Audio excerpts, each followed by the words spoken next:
as we bring in Marc Farzetta here, who does a spectacular job on the pregame, halftime, and also the postgame each and every single Sunday right here on JAKIB Sports. I watch that bad puppy all the time. And you know what I love about these Philly dudes? They're just like a lot like me and the fat guy. What the hell's wrong at 10-1? How come you're sitting here? You know, it's like we're never satisfied here. But Farzy, before we get going, I want to show you this here. That Ohio State-Michigan game got 19 to 20 million viewers if you count streaming. The Eagles and Chiefs game got like 39 million people. And the game that we just saw with Bills got like 39 million. This game on Sunday has a shot to be a 45 million viewed game. You know this, with television now, if you get 1 million views or 1 million watchers to a local television or a national TV show, non-sports related, that's a big thing.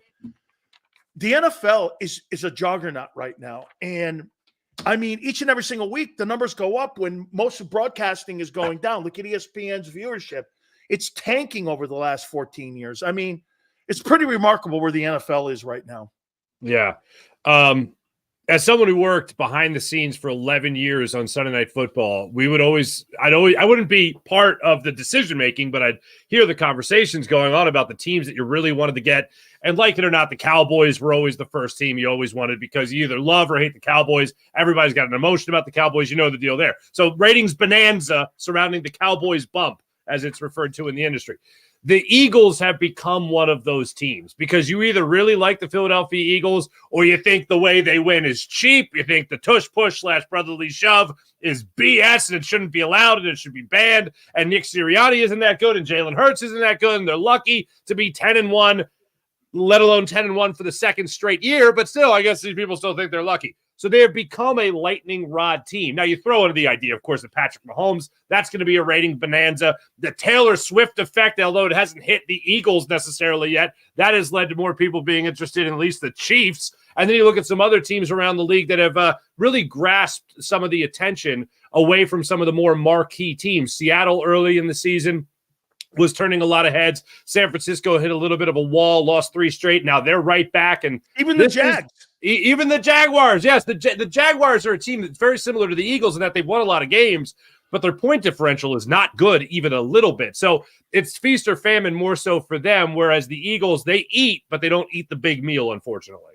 How about this, Mark? I'm watching a show, and I'm watching Bayless, and he calls the Eagles the most fraudulent 10-1 team, and I'm like, how do you constitute a team being 20-2 at the same point last year, this year? I mean, there's nothing lucky.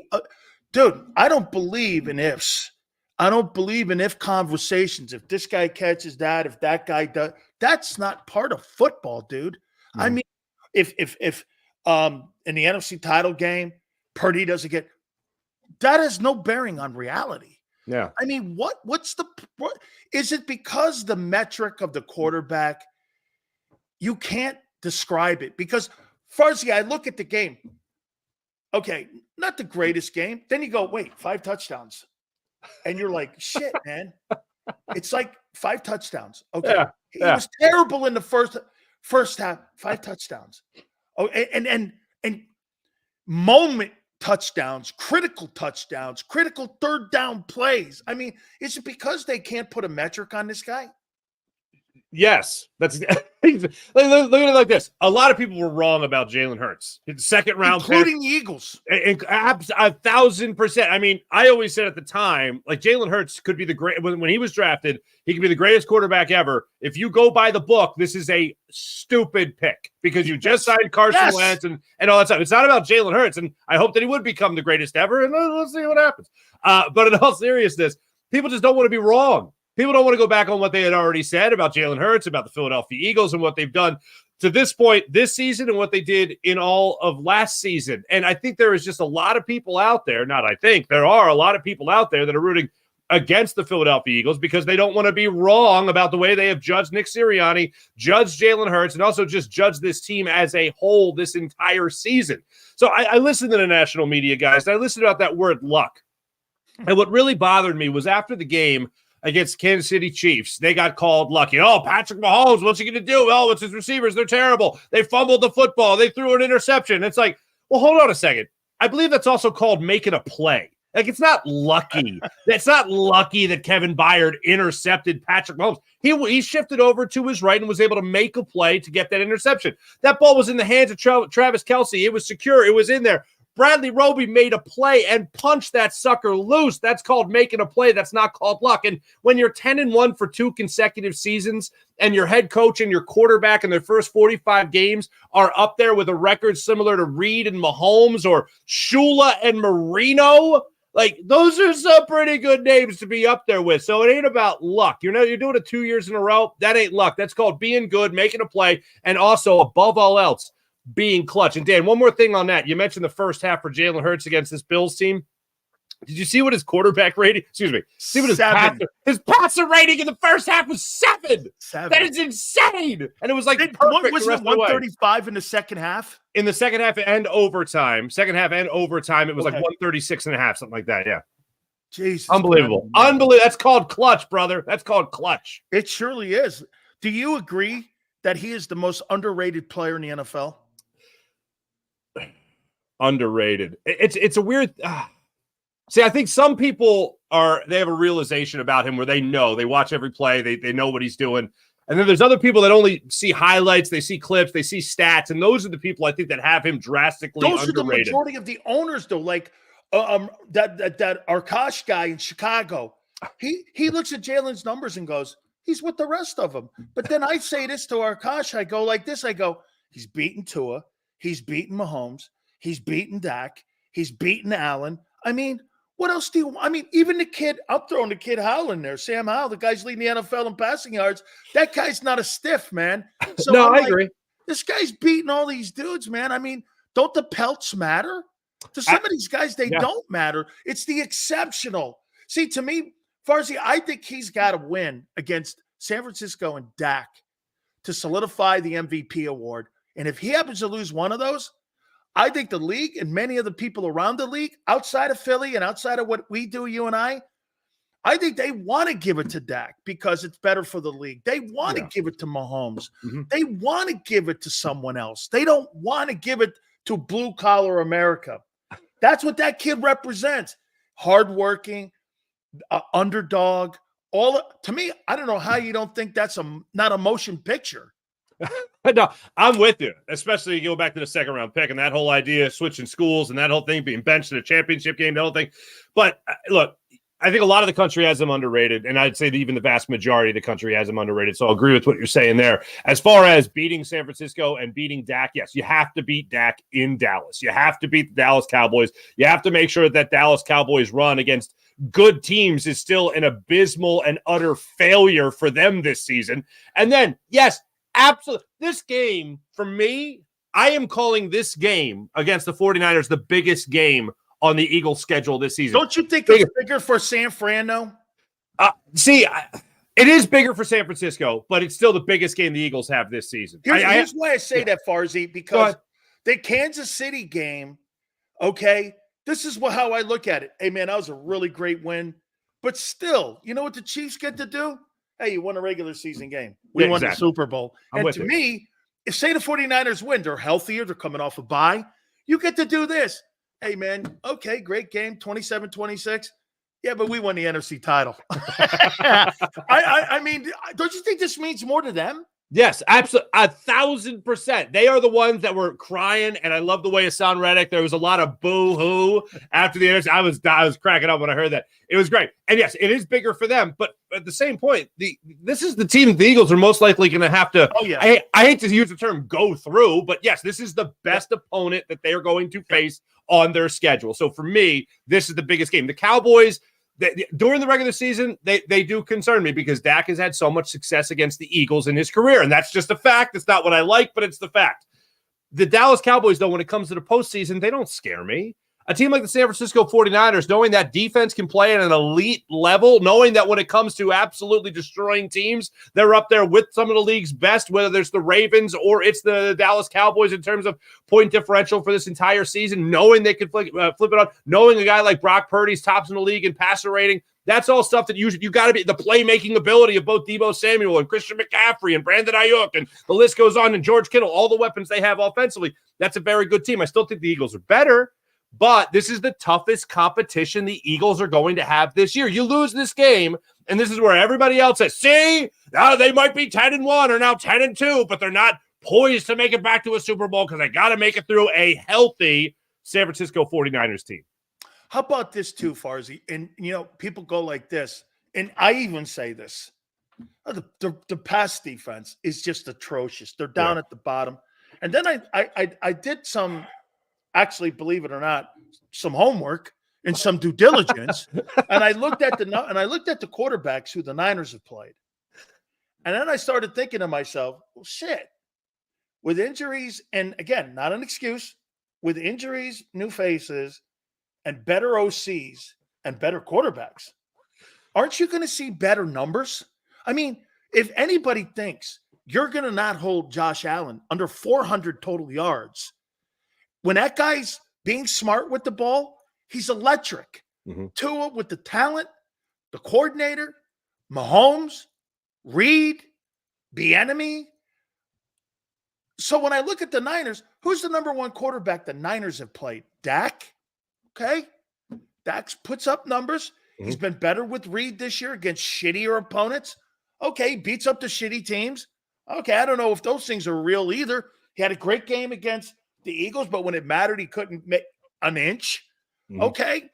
So to me, do we look at those numbers and do we kind of put too much numbers on the secondary because those quarterbacks are going to get theirs, dude. Those guys are the elite guys of the game. So when we look at it, how would we not expect with new free safeties and maybe older guys and the way they play in that scheme, how did you not think those numbers were not going to go up? Yeah. My thing is with those numbers, and I really am married to this phrase, numbers never lie, but they sure as hell deceive. Yes. And when I look at those numbers and when I look at the passing and all the stuff that have been logged on the Eagles this season, they are abysmal. And you look at the passer rating, especially the first downs on third down are terrible. Oh, have you seen their numbers against tight ends this season? They're the worst in the league. 138 passer rating when tight ends are targeted, and now you're only going to face George Kittle, so cool. They're not great. Now Kevin Byard's come in there. Hopefully he has righted that ship a little bit. Dalton Kincaid did not have a great game against them. Obviously Travis Kelce did not have a great game against them, and Kevin Byard basically came in here to kind of flip the script defensively when it came to what they did against tight ends and as a secondary as a whole, and I think he has played very well in the last two games since the bye week. But it has been something that the Eagles have not been able to conquer. And they have started to be a little bit more free with Darius Slay in terms of moving him around and being on a number one wide receiver. And I think that's ultimately the best bet. When the Eagles were struggling this year, they were trying to throw different looks at guys like CeeDee Lamb. And all of a sudden, Eli Ricks, it turns out the only magic he had in his hat, unfortunately, was the magic he had against a guy like Tyreek Hill, which is still good. I'm glad they had it then. Yep. But other than that, they were trying to throw Sidney Brown and Eli Ricks. And then finally, Darius Slay was just assigned to try to stop CeeDee Lamb. And he was their best bet. There are some times where you got to throw the different looks philosophy out the window and just let a guy like Darius Slay go out there and play the best ball he can possibly play. James Bradbury has certainly had a fire lit under him over the last couple of games. And I would only expect that fire to grow when he's going to be facing a guy like Deebo Samuel, who called him trash. So for me, I think it's all about motivation, and then also it's all about scheme. And I think that's where Sean Desai has been great, because what he has lacked in the first half of a game where a lot of those numbers have been rung up, no better example than the Rams game, and I know you and I have talked about that before, where a guy like Cooper Kupp has 96 yards in the first half, 27 in the second.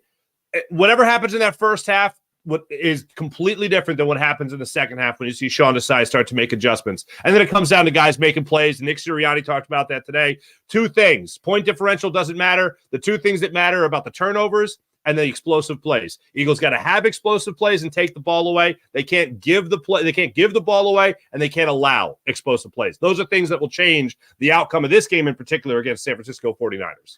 I think the weak link, in my opinion, I said this about Hurts. This was during the 3-game losing streak of the 49ers. And I said, hey, I want to see Jalen Hurts win without Lane Johnson. And Brock Purdy couldn't do it. I think he is actually the weak link. Like, do you actually think? And by the way, he's had a great year. He's playing wonderful. But do you think that guy's the best player in that offensive huddle? Brock Purdy? Yeah. No.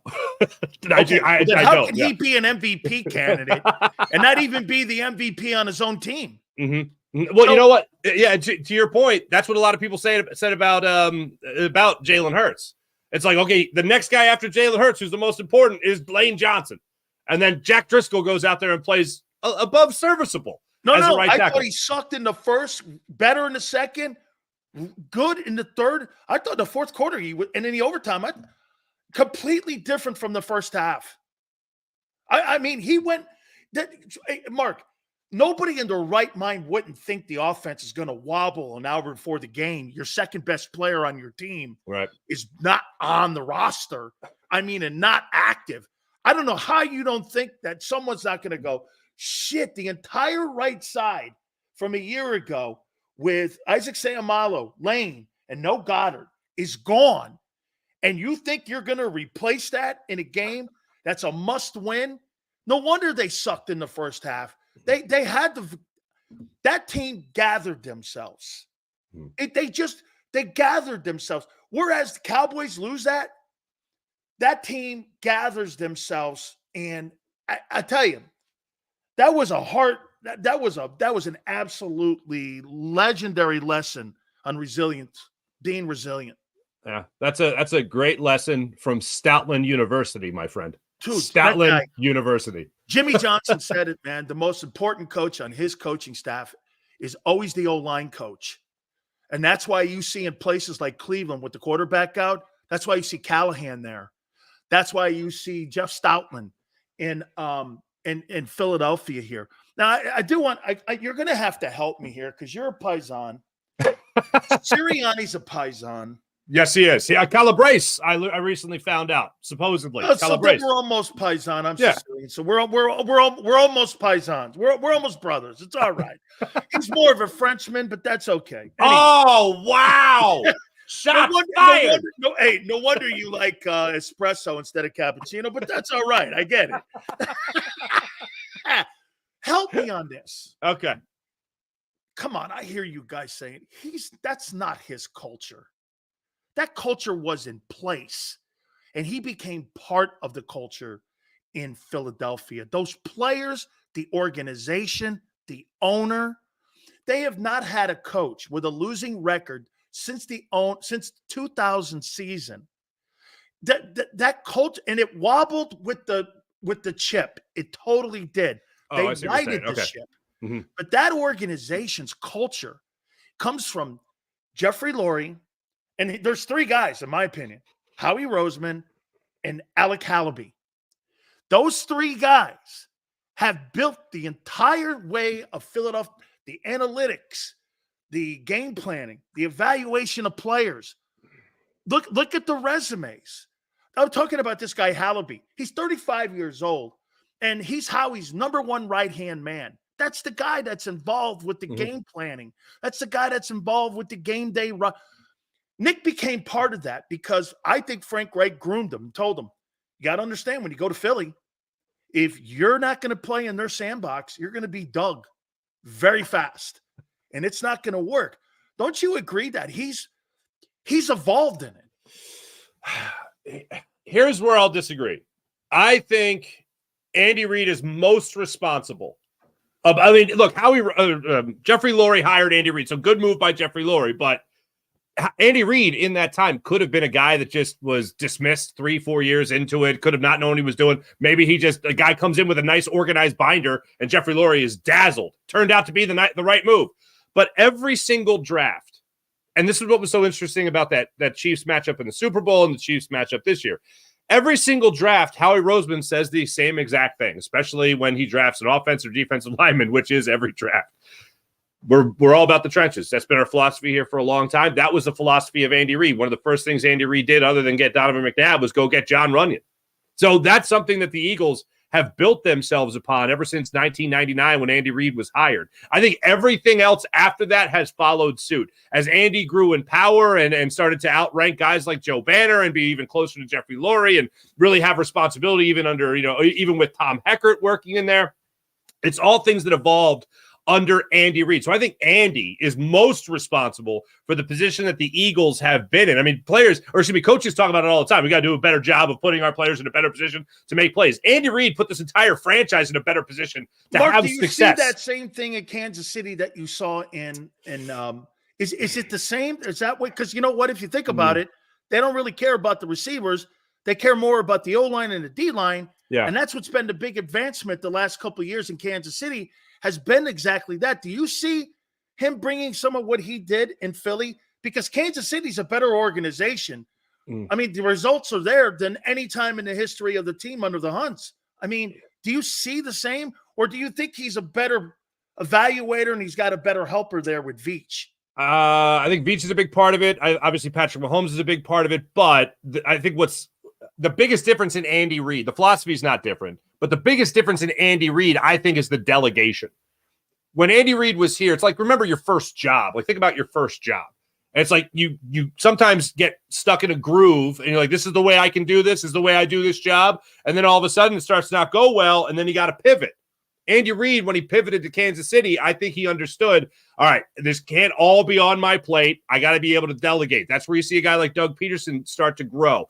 Supposedly he's calling plays in the second half. Then a guy like Eric Bieniemy starts to grow. And all this is happening while you have Patrick Mahomes as a quarterback. You start to build that defense and that offensive line. You start to build those trenches, and everything else starts falling into place. He goes out and he gets a defensive coordinator that he could trust. He had a guy like Jim Johnson here he could trust for a very long time. Now he's got Steve Spagnuolo there, obviously, in Kansas City, who he can trust, a disciple of Jim Johnson. So for me, I think the biggest part of it is the delegation. That's why Andy Reid you talk about the historic franchise that is the Kansas City Chiefs, as you just alluded to. He's already passed Hank Stram. That's bonkers to me. Stram, excuse me.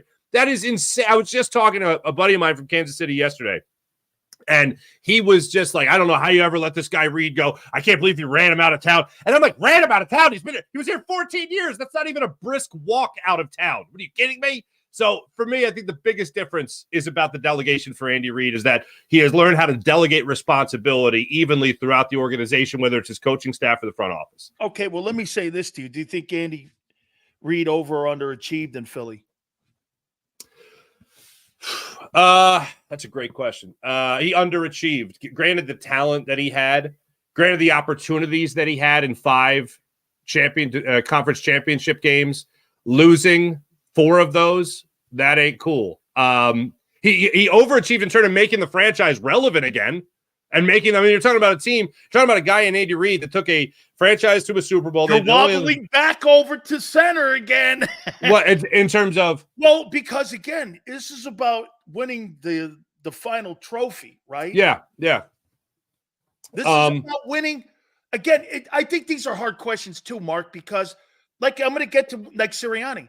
Sirianni he gets bounced or they don't win the Super Bowl. He starts to get into that land of, well, you got a great regular season record. Mm-hmm. I mean, they've fired winning coaches before. I mean, how long are you going to continue going with something that you have really great regular seasons? And then you got to figure out if Sirianni's the right coach for Jalen Hurts if you're not winning Super Bowls. Because at the end of the day, do you really want to go back to that Andy Reid era? It goes back to the sandbox you mentioned a second ago. Nick Sirianni lets him play in that sandbox. He does. And they all work well together. It seems like a pretty happy-go-lucky environment over there. That's a huge – look, yeah. But I'm going to make this point to you that I think Doug Peterson and Howie Roseman are the modern-day version of Jerry Jones and Jimmy Johnson. Because here's what I'll say to you. If those two dudes could have ever managed their own freaking egos, what could have been? Because I'll say this to you, Marc. If you had Doug Peterson in that Super Bowl 9 months ago, you win it. Okay? You win it. There ain't Whoa. Even without the defense making a freaking play, you ain't winning that Super Bowl. You ain't winning that Super Bowl. You ain't winning that Super Bowl. Hunter, looking for a home. in Arizona. The house hunter's not going to be out looking for a home. You're going to have Jim Schwartz focused on putting a Super Bowl together. Oh, okay. All right. So you have the whole coaching staff is together. Oh, yeah. No. Oh, the okay. whole All deal, right. the whole cast of characters together. Mm-hmm. Can you imagine what and how many Super Bowls you might have left on the table if this thing doesn't get across the finish line? Mm-hmm. They are the modern day Jimmy Johnson and Jerry Jones because of ego. They really? You think Doug Peterson? No, because I think you don't think they'd have won more Super Bowls together. I don't because of the Carson Wentz factor. It looked more at the time more that Doug than Jalen. Not until it was all shot dead under Carson Wentz. I think that was part of the thing. Is shot dead, Mark. I mean, I would hope so. But I think a lot of it was tied to the Carson Wentz fiasco, and that was a whole blow-up situation, as we know. I think that's something that's the X factor. Now, hold on. Give me one opportunity here to get off. I don't want to ever come off as I'm on the fence. Andy Reid, in terms of winning here in Philadelphia and winning the Super Bowl with all the chances he had, did a phenomenal job of making him competitive, but ultimately underachieved in Philadelphia because he didn't ultimately win the big prize in 14 years in Philadelphia. Got to move off that. I see. I knew the Paisan would come around here. I'm with you on it. All right, let me say this to you. This 2023 team, is it better than the 17 team? Talent-wise, because we can't go on result-wise yet. Right. Talent-wise. The starting 22, yes. The full 53, no. That full 53 was one of the deepest teams to ever win a Super Bowl. I mean, you're comparing them against a team like the Green Bay Packers in 2010 that had 18 different guys on IR at one point during that season. That's a pretty deep roster. That's incredible. And they won with Aaron Rodgers. The Eagles won with Nick Foles. Full 53, I go with the 2017 Eagles who won the Super Bowl. Starting 22, I'll take this 22 over that starting 22. Better coaching staff, 17 or 2023? I'm going to go 17. More proven. Frank Reich doesn't look so great right now, unfortunately. Yeah, but he could be a great coordinator. Yeah, great coordinator. I would say coaching staff definitely going back to, and then John DeFilippo. Yeah, still on that staff. Yeah. That was pretty damn good coaching staff they had. Two last questions. Are you concerned about the injuries going into this Sunday game against San Francisco?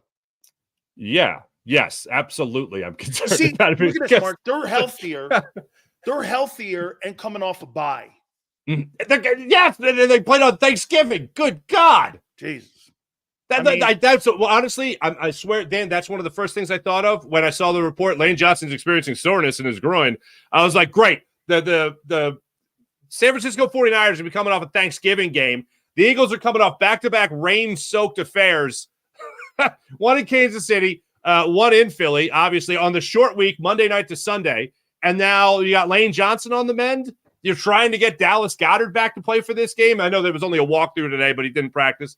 Yes, I am concerned about the injuries. I'm concerned about a hamstring for Jordan Davis. I'm concerned about, I think it was a calf with A.J. Brown. All these little nicks, these that are enough to show up on the injury report, whether limited or full participant or whatever. They still make me raise my Milton Williams. You're going to need every defensive lineman you could get, especially after the amount of snaps Jordan Davis had in this game against the Bills. So for me, yes, absolutely, it's a concern.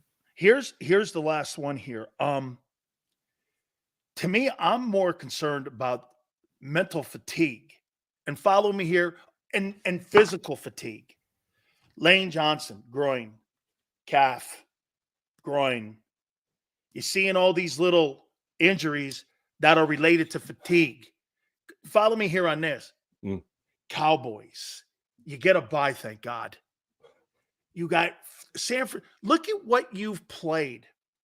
And I brought this up with Tone. So prior to Sunday's game, think about this. You played 75 plays against Kansas City. Then you turned around, and if you add the other 3 plays, you played 95 plays. The majority of teams play 62 plays a game. That's an average game. So we're talking about 120 plays. You've basically played 2.5 games inside of 7 days. And then, thank God you were home this past week. You didn't have to get on a boat and go across or whatever, fly over to San Francisco. You know what I'm saying? I mean, that is a ton of football later in the year with older guys, and you're starting to see these. I don't know how you're not mentally close games. Josh Allen, overtime, Mahomes down to the last second, the Dak game. Jesus criminy, man. I mean, that's a lot of football that you're playing high-level football. And high-level football at high-level reps. There's a ton of reps going on here. I don't know how you're not going into this game dragging your ass. Like, if it were me and I'm Nick, man, I ain't putting those guys at all in anything but helmets and shorts. I suggested nothing but whirlpool baths all week. Man. Hey, you want to play checkers or you want to play you want to play Madden? Let's go play Madden. I'm good with that because I want these guys relaxed for this coming. Look at the mental ball they've been playing. It's awful impressive. Yeah. You guys are going to a day spa. And also, I want to go back to your comment about getting on the boat. That's one mode of transportation I don't think any NFL team has had just yet. That's one I want to see. I know trains, I know buses, I know planes, but a boat ride. Oh, well, the Minnesota Vikings made a couple boat rides up to that one cabin. Hey, I was on the other boat. But wait a minute. Wait, no. I know where I was on a boat, Jacksonville, for that shitty Super Bowl. You had to get on a boat for that? They had some of the hotels on a boat. Get this. Oh, the worst Super Bowl in history. The worst Super Bowl I've ever been to, because they didn't have enough hotels in Jacksonville when they had the Super Bowl there. So they would put these like luxury liners in the bay there. And I go in there, I go, I'm not staying on this. And so I made them put me up at the Marriott. There you go. I go, Big Sil's, the only time I've ever been on a boat was when my family came over 100 years ago. I'm not getting on another boat like that. We're done with boats. Italians, we're not getting on boats, man, unless we own the thing. Yeah. Not happening. Yeah. Yeah, no. They had boats at the Super Bowl. Okay. That's hilarious. I'll say this. Here, let me praise Nick Sirianni, because I think this is the thing he does best. I'm going to go ahead and swear at fans. Okay, this is the thing he does second best. That's definitely the first. This is what he does second best. Marc, you know what people say? Sileo, you're obnoxious. You're loud. You scream at people. And he's a paisan. Yeah.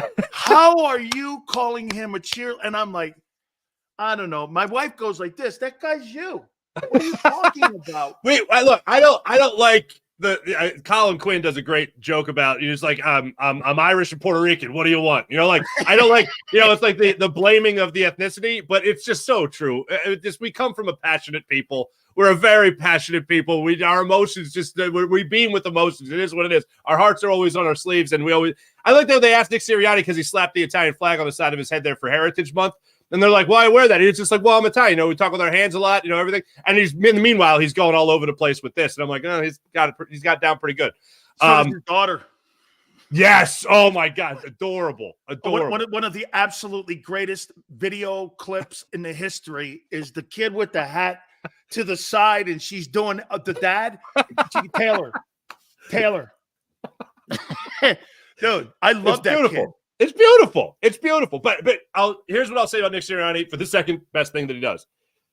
I peaked at high school freshman football. You played a little bit of a higher level than that. You know that it takes focus. There's so much focus that is involved. No one gives a damn how tired you are. It's all about focus. And yes, there's only so many punches left in the body. But one thing I think Nick Sirianni has done phenomenally well in his time here in Philadelphia is make sure that his players are focused. Regardless of what's left in the tank, you're going to be focused. You're not going to make the big mistakes. The only game they have lost this year is a game they were 4-0 in the turnover battle. 0-4 in the turnover battle. But he has done a great job of making sure that this team each and every week is focused. 10-1 back-to-back season. Like, that's not supposed to happen. No. That's not supposed to happen. It's all about right here. Exactly. Not coming off a Super Bowl. That right. The Bills are the only team to have this kind of start after losing a Super Bowl. Like, that's insane. And it's all, I think, yes, talent, Howie Roseman, Jeffrey Lurie, environment, the whole thing. But I think Nick Sirianni has done a phenomenal job of finding that right button to push the week leading up to the game and going, boop, right there. Here we go. Let's party. And I'll end it with probably the most important question. I don't know how a guy can deal with espresso and Red Bulls. No wonder Joe Bell didn't understand you. And not that he would understand anything. But hey, no wonder he couldn't understand you, Mark. Oh no, I haven't touched. Hey, wait for the right. I haven't touched Red Bull. I haven't touched Red Bull in like 10 years. All right. Okay. It's all espresso in my IV drip over here. You know, speaking of IV, you know that guy came and recruited me. He had like a catheter that was somewhere like in a private area, and it spilled out all over his shoe when he came and recruited me to go down to Miami when he ran QAM. That's how bad he wanted me. And I was out a year later because I hated the game. That's something I'll have to tell you off the air. You know, when you know, I'm sure you and Mike and Anthony have had really great run-ins. Just lovely, absolutely lovely. See, he's been I needed to be like this guy Farzetta here, a pro. Hey, you know, I'm a professional. You're not. Thank you. I know. I want to give one shout out to one of your people in the chat. Oh, I lost him, but he was up there. He used, I don't know if he was using my line or she was using my line or not, but I said I want the Eagles to be the danger. The Eagles to be the one who knocks. And so far in this gauntlet, they have been the danger. What do you got Sunday? What's the score? Right now, I am leaning towards, it's supposed to be another rainy game. I'm going to think this one is going to be a little bit more of the old school smash mouth game of football. I got something ugly, unfortunately. 21-17, somewhere in there? I am in that range. I would say right now I'm about 24-20. Eagles win the game. Yeah. Mark, it's always great to get you on, man. I think you do a wonderful job with the pregame and the halftime. I watch all that stuff. Thank you, brother. And I watch you guys, too, on the postgame because, hey, finally, Seth coming around. I am sick and tired of everybody taking a gigantic number 2 on Jalen Hurts. What the hell's going on? I'm like, Seth, you played for the Eagles, dog. What do you think they're going to do? They're going to light the trash can on fire because they know they can. Nobody cares about shit in New York and Philly or New York and Los Angeles. They don't care. They care in Buffalo. And they care in Philly and in Boston. They care. Those places care. That's why they light it on Friday. We are not in danger. We are the danger. There you go. There you go. Love it. Absolutely. I love the trash can. Light the trash can on fire. We all huddle around it on 9th Street as we buy our 7 fish. You know what I'm saying? That's what I'm doing. Absolutely, man. You're like Rocky's brother. Do-do-do-do-do up. Mark it back now. Take it back. Yeah. There we go, brother. That's right. Great scene from Rocky. Hey, brother, thank you so much for doing it. I really appreciate it. Always a pleasure, brother. Check out Farzetta. He's also on early in the morning with us here at JAKIB and does a sensational job with us. You're also going on Thursday, if I'm not mistaken. Also, is that correct? I will be on Thursday with Bill Colarulo for the Philly Sports Power Hour. Absolutely. So thank you so much, Mark. My pleasure, my friend. Good to see you. You got it. Marc Farzetta, Paisan with us here. Hit the like button. Keep it here on the National Football Show.